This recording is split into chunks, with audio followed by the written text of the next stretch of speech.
ಸ್ನೇಹಿತರೆ ನಮಸ್ಕಾರ. Charts learning in Kannada YouTube ಚಾನಲ್ಗೆ ಸ್ವಾಗತ. ನಾನು ನಿಮ್ಮ ಚಂದನ್ ಗೌಡ. ನಾನೊಬ್ಬ full time stock market trader and trainer ಎರಡೂ ಇದ್ದೀನಿ. ಲೈವ್ ಮಾರ್ಕೆಟಲ್ಲಿ ಅಂತೂ ನಿಮ್ಗೆ ಯಾವುದೇ ಥರದ ಕಾಲ್ ಟಿಪ್ಸ್ ನಾನು ಪ್ರೊವೈಡ್ ಮಾಡೋದಿಲ್ಲ. ಕಲಿಬೇಕು ಅನ್ನೋರು ನಂದು upcoming Friday batch April 4th join ಆಗಿ ಕಲೀರಿ. ಕಲಿಯೋ ಕಡೆ ಫೋಕಸ್ ಮಾಡಿದ್ರೆ ಆಲ್ವೇಸ್ ಮಾರ್ಕೆಟ್ ಈಸಿ ಆಗುತ್ತೆ. ಸೊ ನನಗೂ ಕೂಡ ಇವತ್ತು ಸ್ವಲ್ಪ ಟೈಮ್ ಸಿಕ್ತು, ಹಾಗಾಗಿ ಸ್ವಲ್ಪ ಕಡಿಮೆ ಕ್ವಾಂಟಿಟಿಲೇ ಟ್ರೇಡ್ ಮಾಡಿದೆ. ಬಿಕಾಸ್ ನನ್ನ ಸೆಟಪ್ ಮುಂದೆ ಇಲ್ಲ, ಹಾಗಾಗಿನೇ ಏನಂದರೆ ಕಡಿಮೆ ಕ್ವಾಂಟಿಟಿ ಆದ್ರೂ ಹೋಲ್ಡ್ ಮಾಡಲಿಕ್ಕೆ ಟೈಮ್ ಸಿಗುತ್ತೆ. ಏನಕ್ಕೆ ಕಡಿಮೆ ಕ್ವಾಂಟಿಟಿ ಇರೋದ್ರಿಂದ ಭಯ ಇರೋದಿಲ್ಲ. ಹಾಗಾಗಿನೇ ಲಾಸ್ಟ್ 2-3 ಡೇಸಿಂದ ನೋ ಟ್ರೇಡ್ಸ್ ನಥಿಂಗ್. ಸೊ ಇವತ್ತು ಟ್ರೇಡ್ ಮಾಡಿದ್ದೀನಿ. I just made my day. Almost ಒಂದು ಸ್ಮಾಲ್ ಅಮೌಂಟ್ನ ಗ್ರ್ಯಾಬ್ ಮಾಡ್ಕೊಂಡಿದ್ದೀನಿ. ಹ್ಯಾಪಿ. ಇದಕ್ಕಿಂತ ಎಕ್ಸ್ಪೆಕ್ಟೇಷನ್ ಅಂದೂ ಇರಲ್ಲ. ಆ್ಯಂಡ್ ಮೋರ್ ಎವರ್ ನಾನು ಯೂಟ್ಯೂಬಲ್ಲಿ ವೀಡಿಯೋಸ್ ಅಪ್ಲೋಡ್ ಮಾಡ್ತಿಲ್ಲ ಅಂದರೆ ಡಸಂಟ್ ಮೀನ್ ಲೈಕ್ ನಾನು ಏನೋ ಮಾಡ್ತೀನಿ ಅದು ಇದು ಅಂತ. No, it is not like that. Students updates ಅಂತೂ ನಾನು ಟ್ರೇಡ್ ಮಾಡಲಿಲ್ಲ ಅಂದ್ರೂ ಇನ್ ಟೈಮ್ಗೆ ಅಪ್ಡೇಟ್ಸ್ ಸ್ಟೂಡೆಂಟ್ಸಿಗೆ ರೀಚ್ ಆಗೇ ಆಗುತ್ತೆ. ಅದು ಯಾವುದೇ ಕಾರಣಕ್ಕೂ ಮಿಸ್ ಆಗೋದಿಲ್ಲ, ಆಯಿತಾ. ಸೊ ಸ್ಟೂಡೆಂಟ್ಸ್ ಅಪ್ಡೇಟ್ಸ್ ಅಂತೂ ನಾನು ಯಾವುದೂ ಮಿಸ್ ಮಾಡೋದಿಲ್ಲ.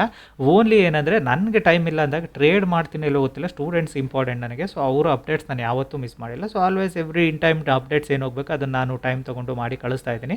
ಸೊ ಟ್ರೇಡ್ ಒಂದು ನಾನು ಹೇಗೆ ಮಾಡ್ತಿಲ್ಲ ಅಂದರೆ, ಟ್ರೇಡಿಂಗ್ ಅಂದರೆ ಪೀಸ್ಫುಲ್ಲಾಗಿ ಕೂರಬೇಕು, ಟ್ರೇಡ್ ಮಾಡಬೇಕು. ಸೊ ಪೀಸ್ಫುಲ್ಲಾಗಿ ಕೂರಲ್ಲ ಅಂದರೆ ಎಲ್ಲಿಂದ ಟ್ರೇಡ್ ಮಾಡ್ತೀರಾ? ಹಾಗಾಗಿನೇ ನಾನು ಹೆಚ್ಚಿಗೆ ರಿಸ್ಕ್ ತೊಗೊಂಡು ಟ್ರೇಡ್ ಮಾಡ್ತಿರಲ್ಲ ಅಷ್ಟೇ. ಸೊ ಇವತ್ತಿಂದು ಪ್ರಾಫಿಟ್ ಆರ್ ಲಾಸು ಆಲ್ಮೋಸ್ಟ್ 10,000 ರೂಪಾಯಿ ದುಡ್ಕೊಂಡಿದ್ದೀನಿ. Happy Friday.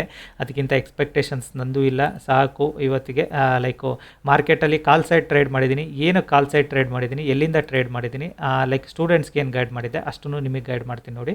ಸೊ ನಾನು ಸ್ಟೂಡೆಂಟ್ಸಿಗೆ ಕ್ಲಿಯರಾಗಿ ಹೇಳಿದೆ, ಮಾರ್ಕೆಟ್ ಏನಾದರೂ ಫ್ಲಾಟಿಶ್ ಓಪನ್ ಆದರೆ ವೆಯ್ಟ್ ಮಾಡಿ. Because either it should deciding zone, ಇದು ಮಾರ್ಕೆಟಲ್ಲಿ ಇದು deciding zone. Either it should break down, ಇಲ್ಲೆಲ್ಲಾದರೂ ಓಪನ್ ಆದರೆ either it should break down or it should breakout. ಎರಡರಲ್ಲಿ ಒಂದು ಆಗಲೇಬೇಕು ಮಾರ್ಕೆಟಲ್ಲಿ. ಇಲ್ಲ ಬ್ರೇಕ್ ಡೌನ್ ಆಗಬೇಕು, ಇಲ್ಲ ಬ್ರೇಕ್ಔಟ್ ಆಗಬೇಕು. ಅದರೊಳಗಡೆ ಅಂತೂ ಮಾರ್ಕೆಟ್ ಏನು ಮಾಡಿದ್ರು it's a useless thing, trade ಮಾಡಿಬಿಡಿ ಅಂತ. ಓಕೆನಾ. ಸೊ ಮಾರ್ಕೆಟ್ ಏನು ಮಾಡ್ತೀವಿ, ಇದು ಫ್ಲಾಟಿಶೇ ಓಪನು. ಡೇ ಹೈನ ತೆಗೆದಿದ್ರೆ ಒಂದು ಅಪ್ಸೈಡ್ ಮೂನ ಎಕ್ಸ್ಪೆಕ್ಟ್ ಮಾಡ್ಬೋದಿತ್ತು. ಡೇ ಹೈನ ತೆಗಿಲಿಲ್ಲ ಮಾರ್ಕೆಟ್ ಏನು ಮಾಡ್ತು, ಸ್ಲೋಲಿ ಕೆಳಗಡೆ ಬಂತು. ಸೊ ಮಾರ್ಕೆಟ್ ಏನಾದರೂ ಅದೇ ಇಲ್ಲೆಲ್ಲರೂ ಓಪನ್ ಆಗಿ ಈ ಥರ ಸ್ಲೋಗಿ ಬಂದಿದ್ರೆ ಡೆಫಿನೆಟಾಗಿ ಇದನ್ನು ಈಸಿಯಾಗಿ ಬ್ರೇಕ್ ಡೌನ್ ಮಾಡಿ ಕೆಳಗಡೆ ಹೋಗ್ತಿತ್ತು ಮಾರ್ಕೆಟು. ಬಟ್ ಮಾರ್ಕೆಟ್ ಓಪನ್ ಆಗಿರೋದಲ್ಲಿ ಇಲ್ಲಿ. ಸೊ 625 ಅಲ್ಲಿ ಸ್ಲೋಲಿ ಬಂದರೆ ಡೆಫಿನೆಟಾಗಿ 500 ಇಸ್ ಒಂದು ರೌಂಡ್ ಫಿಗರ್ ನಂಬರು. ಆ್ಯಂಡ್ ಈ ಲೆವೆಲಿಂದ ಒಂದು ಬೌನ್ಸ್ ಅಂತೂ ಎಕ್ಸ್ಪೆಕ್ಟೆಡ್ ಇತ್ತು. ಮಾರ್ಕೆಟಲ್ಲಿ ಒಂದು ಬೌನ್ಸ್ ಬರೋದು. ಬಿಕಾಸ್ ಮಾರ್ಕೆಟ್ ಯಾವುದೇ ಕಾರಣಕ್ಕೂ ಈ ಥರ ಅಪ್ಸೈಡ್ ಹೋಗಿರೋದು ವಿ ಶೇಪಲ್ಲಿ ಈ ಥರ ಬೀಳೋದಿಲ್ಲ, ಚಾನ್ಸೇ ಇಲ್ಲ ಮಾರ್ಕೆಟು ಈ ಥರ ಡೌನ್ ಸೈಡ್ಗೆ ಬೀಳಲಿಕ್ಕೆ. ಸೊ ಅದೇ ರೀಸನ್ಗೆ ನಾನು ಕೂಡ ವೆಯ್ಟ್ ಮಾಡ್ತಾ ಇದ್ದೆ. ಲೆಟ್ ಸಿ ಮಾರ್ಕೆಟ್ ಏನಾದರೂ ಅಲ್ಲಿಂದ ಕೆಳಗಡೆಗೆ ಬಂದರೆ I can take one trade ಅಂತ. ವೆರಿ ಈಸಿಯಾಗಿ ಒಂದು ಟ್ರೇಡ್ ಸಿಗುತ್ತೆ, ತೊಗೊಳ್ಳೋಣ ಅಂತ. ಏನಕ್ಕೆ, ಮಾರ್ಕೆಟ್ ಏನಾದರೂ ಗ್ಯಾಪ್ ಡೌನ್ ಓಪನ್ ಆಗಿದ್ದರೆ very easy to break this down. So flat open ಆಗಿ 650ಇಂದ 425 ಬರೋದು ತುಂಬ ಕಷ್ಟ ಮಾರ್ಕೆಟ್ಗೆ. ಅದೇ ರೀಸನ್ಗೆ ನಾನು ವೆಯ್ಟ್ ಮಾಡಿ ಎಕ್ಸಾಕ್ಟ್ 500 ಬಂದಾಗ ಟ್ರೇಡ್ ತೊಗೊಂಡೆ. ನಾನು ಇಲ್ಲಿಗೆ ಬರೋಷ್ಟರಲ್ಲಿ ಟ್ರೇಡ್ ಮಾಡಿದ್ದೆ 500 ಕ್ವಾಂಟಿಟಿ. ಆಲ್ಮೋಸ್ಟ್ ನನಗೆ 20 ಪಾಯಿಂಟ್ ರೀಚ್ ಆಯಿತು, 22 ಪಾಯಿಂಟು. ಈಸಿಯಾಗಿ ಮೂವ್ಮೆಂಟ್ ಇದು. ಓಕೆನಾ. ಸೊ 20 ಪಾಯಿಂಟ್ ರೀಚ್ ಆಯಿತು. ನಾನು ತೊಗೊಂಡಿದ್ದ level you won't believe it 171.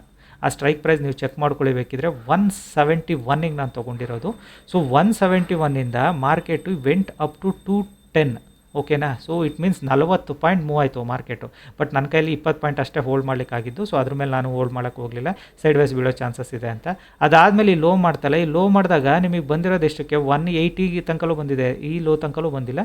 Again market slowly recovery ಕೂಡ ಕನ್ವರ್ಟ್ ಆಗ್ತಿದೆ. ಸೊ ಇವಾಗ ನಿಮಗೆ ನೆಕ್ಸ್ಟ್ ಟ್ರೇಡ್ಸ್ ಎಲ್ಲಿ ಸಿಗ್ಬೋದು, ಮಾರ್ಕೆಟ್ ಏನಾದರೂ ಡೇ ಹೈನ ತೆಗೆದ್ರೆ you can easily go with ಒಂದು ಬೈಯಿಂಗ್ ಸೈಡ್ ಟ್ರೇಡ್. ಓಕೆನಾ. ಡೇ ಹೈನ ರಿಮೂವ್ ಮಾಡಿದರೆ ಡೆಫಿನೆಟಾಗಿ ಒಂದು ಬೈಯಿಂಗ್ ಸೈಡ್ ಟ್ರೇಡ್ನ ನೀವು ಟ್ರೈ ಮಾಡ್ಬೋದು ಡೇ ಹೈ ತೆಗೆದ್ರೆ.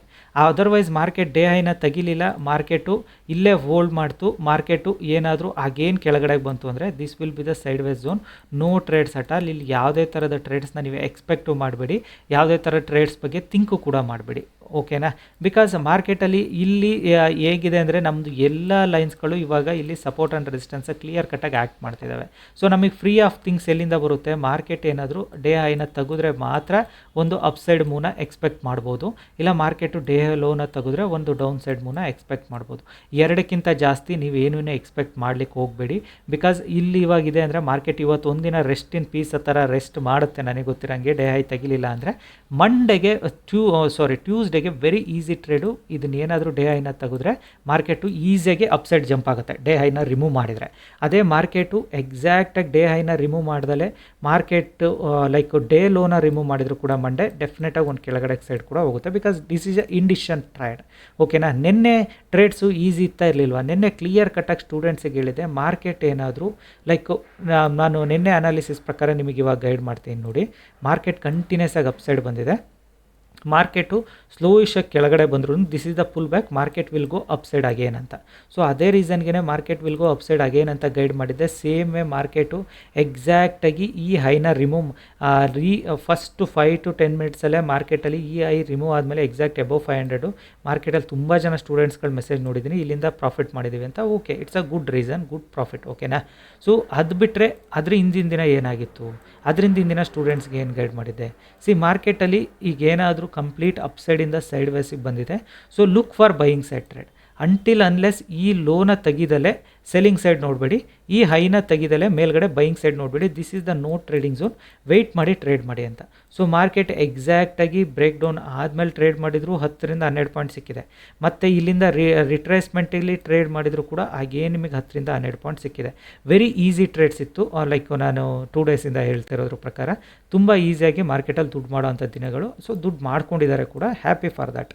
ಬಿಕಾಸ್ ವೆಯ್ಟ್ ಮಾಡಿ ಟ್ರೇಡ್ ಮಾಡೋದು ತುಂಬಾ ಇಂಪಾರ್ಟೆಂಟು, ಥಿಂಗ್ಸ್ಗಳನ್ನ ಅರ್ಥ ಮಾಡ್ಕೊಳ್ಳೋದು ಕೂಡ. ಇವಾಗ ಮಾರ್ಕೆಟ್ ಇಷ್ಟು ಫಾಸ್ಟಾಗಿ ಬರ್ತಿದೆ, ಇನ್ನೊಂದು ಕ್ಯಾಂಡಲ್ ಏನಾದರೂ ಇದರಿಂದ ಮೇಲೆ ಬಂತು ಅಂದರೆ ನೀವು ಥಿಂಕು ಕೂಡ ಮಾಡಿಬಿಡಿ, ವೆರಿ ಫಾಸ್ಟ್ ಅಪ್ ಮೂವ್ ಆಗುತ್ತೆ ಮಾರ್ಕೆಟು. ಲೈಕು ತುಂಬಾ ಫಾಸ್ಟಾಗಿ ಮೇಲಕ್ಕೆ ಹೋಗೋ ಚಾನ್ಸಸ್ ಜಾಸ್ತಿ ಇದೆ, ಓಕೆನಾ. ಸೊ ಯಾರು ಕಲಿಬೇಕು ಅನ್ನೋರು ನಂದು 4ನೇ ತಾರೀಕು ಬ್ಯಾಚ್ನ ಜಾಯ್ನ್ ಆಗಿ ಕಲೀರಿ. ಕಲ್ತ್ರೆ ಅಂತೂ ಡೆಫಿನೆಟಾಗಿ ಮಾರ್ಕೆಟ್ ಈಸಿ ಆಗುತ್ತೆ. ಅದರ್ವೈಸ್ ಮಾರ್ಕೆಟು ನಿಮಗೆ ಆಲ್ವೇಸ್ ಡಿಫಿಕಲ್ಟ್ ಫೀಲ್ ಮಾಡ್ತೀರಾ. ಏನಕ್ಕೆ ಅಂದರೆ ಬಿಕಾಸ್ ಮಾರ್ಕೆಟ್ ಯಾವ ಥರ ಮೂವ್ ಆಗುತ್ತೆ ಏನಾಗುತ್ತೆ ಅನ್ನೋದು ನಿಮಗೆ ಗೊತ್ತಿಲ್ಲ ಅಂದರೆ ಆಲ್ವೇಸ್ ಟಫ್ ಆಗುತ್ತಲ್ವ. ಸೊ ಅದೇ ರೀಸನ್ಗೆ. ಓಕೆ, ವಿಡಿಯೋ ಇಷ್ಟ ಆದರೆ ದಯವಿಟ್ಟು ಲೈಕ್ ಮಾಡಿ, ಸಬ್ಸ್ಕ್ರೈಬ್ ಮಾಡಿ. Thank you all. ಎಲ್ರಿಗೂ ಅಡ್ವಾನ್ಸ್ ಯುಗಾದಿ ಹಬ್ಬದ ಶುಭಾಶಯಗಳು. ಹಬ್ಬ ಮುಗಿಸ್ಕೊಳ್ಳೋಣ, then will start trading. Thank you.